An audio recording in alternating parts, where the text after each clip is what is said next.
Migrations. Journeys across air, land, and sea. The only borders are mountain ranges, rivers, and the great ocean.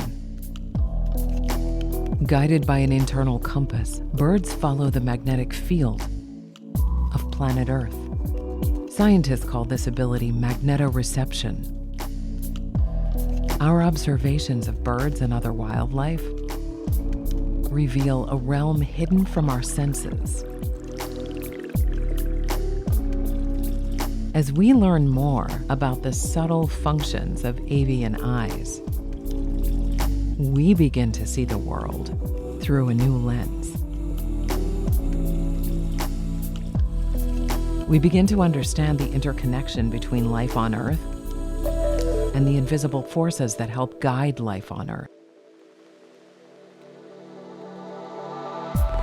These observations remind us of the fragility of our existence.